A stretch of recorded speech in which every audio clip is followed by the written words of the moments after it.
I'm 78 years old, and everything I worked for sits quietly around me, while the people I loved most are gone. I thought success would keep me company. I was wrong. It's early morning as I record this. The house is silent except for the hum of an old refrigerator. No footsteps, no voices, no one asking if I slept well. I used to wake up to chaos, kids arguing, coffee brewing, my wife calling my name from the kitchen. Now, I wake up to reminders of choices I made and of time I can never get back. If you're younger than me, please listen. This isn't a story about money. It's about what money quietly takes from you, if you let it. I was born in 1947, post-war optimism, big dreams everywhere. My father worked with his hands until they cracked and bled. He used to say, "A man is worth what he provides." I believed him without question. I met my wife, Sarah, in 1971. She laughed with her whole body. We had a tiny apartment that smelled like burnt toast and cheap coffee. I was poor, but I was home. When our first son, Michael, was born, I held him and swore I'd give him everything I never had: security, comfort, opportunities. That promise became my religion.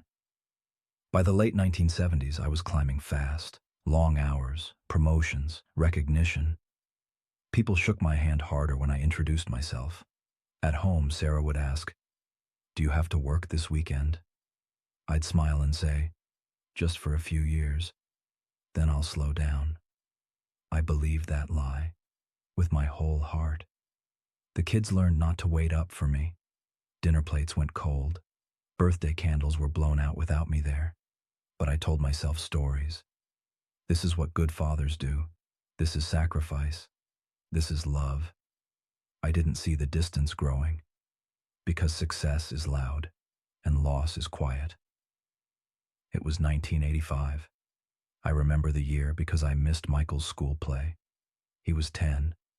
He had one line. Sarah called my office that afternoon. Her voice was tight. "He keeps asking if you'll come."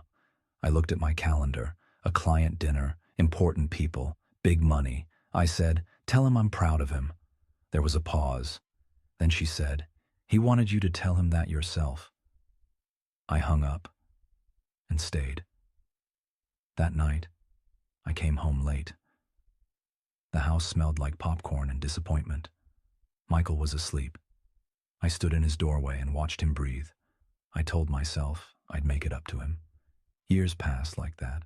Always something important. Always tomorrow. Sarah stopped asking. That should have scared me more than it did. I mistook her silence for understanding. It was resignation. Success arrived exactly as promised. Big house, corner office, awards on the wall. But the house was always quiet. Too quiet for a place built for a family. Michael left for college without much ceremony. Our daughter, Emily, followed soon after. Phone calls became holidays, then birthdays, then rarely. Sarah and I became polite roommates. She moved through the house like a guest. One night in 2003, she sat across from me at the kitchen table, same table where the kids once did homework. She said, "I've been lonely for a long time." I started to argue, to explain, to defend the life I built for us, but she wasn't attacking me. She was telling me the truth. She moved out 6 months later. I stayed in that house alone, surrounded by proof that my plan had worked and that it had failed. Then came retirement. The applause stopped. The phone stopped ringing. I waited for someone to need me. No one did.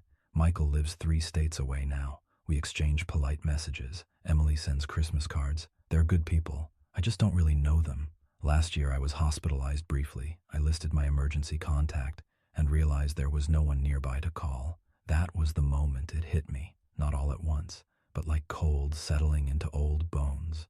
I had built a life where I was impressive, but not present. Here's what no one tells you when you're young and ambitious. Work will always ask for more. It will never say, "That's enough." Your children won't beg forever.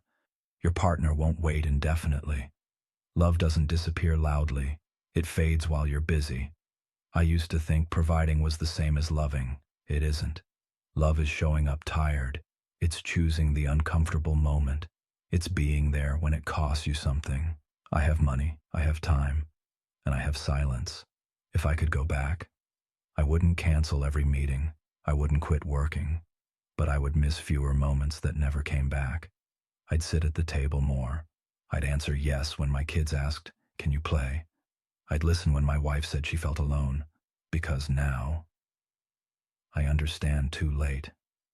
If you're still building your life, pause, look around. Who's waiting for you to notice them?